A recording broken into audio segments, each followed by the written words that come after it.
Hello, bienvenue à ce nouveau tuto de langage C. Ici, nous partageons des vidéos de formation sur des langages de programmation allant de la base jusqu'au niveau expert.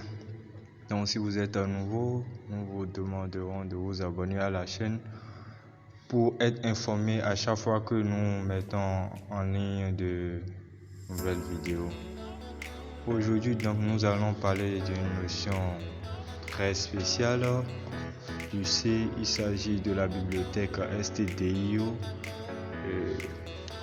que nous avons d'ailleurs déjà utilisée plusieurs fois sans pour autant savoir quelles sont les réelles fonctionnalités que nous présente cette bibliothèque.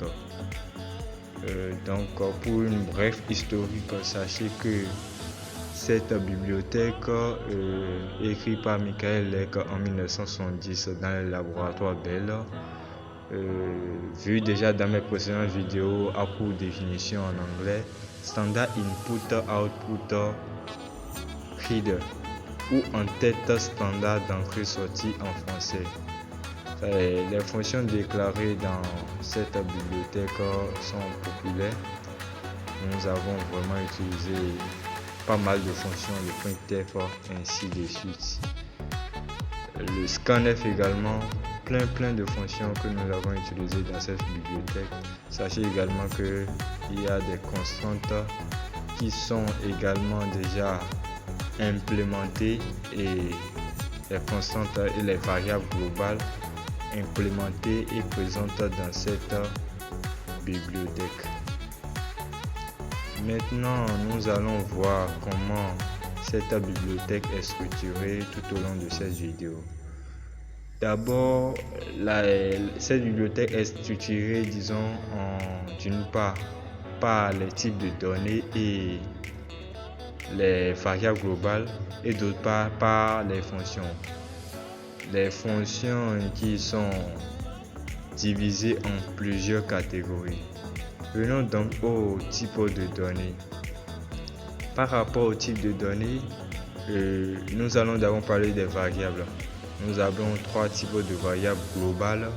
Le stdin qui est chargé des flux d'entrée, la manipulation des flux d'entrée. Le stdout, sachez que c'est associé généralement au clavier. Quand je parle de flux, il s'agit des données entrées et par quel moyen nous entrons les données. Je parle de stdout, c'est son contraire. Le stdout, c'est son contraire. Lui s'occupe des bibliothèques de sortie pour mieux voir où elle correspond au flux d'entrée de l'application. Pour le stdin, le stdout, ça correspond au flux standard de sortie de votre application. Par défaut, ce flux est associé à la console de l'application. Maintenant, le stdr c'est associé à la sortie standard d'erreur de votre application. Et donc, c'est associé, c'est redirigé sur la console. Maintenant, pour les types de données, nous avons le file qui nous aide, qui est une structure d'abord qui permet de stocker les informations relatives à la gestion de flux de données. Et le post qui nous permet de représenter une position à l'intérieur d'un flux. Et tous ce sont des types de données qui sont déjà présentes dans notre bibliothèque. Maintenant, par rapport aux fonctions que j'ai dit que c'est déjà scindé en plusieurs catégories, nous avons les fonctions d'ouverture et de fermeture de flux qui présentent pas mal de fonctions. Les fonctions de manipulation de flux, les fonctions et les macros de positionnement dans un flux, les fonctions de gestion d'erreurs de manipulation, les fonctions de gestion des fichiers.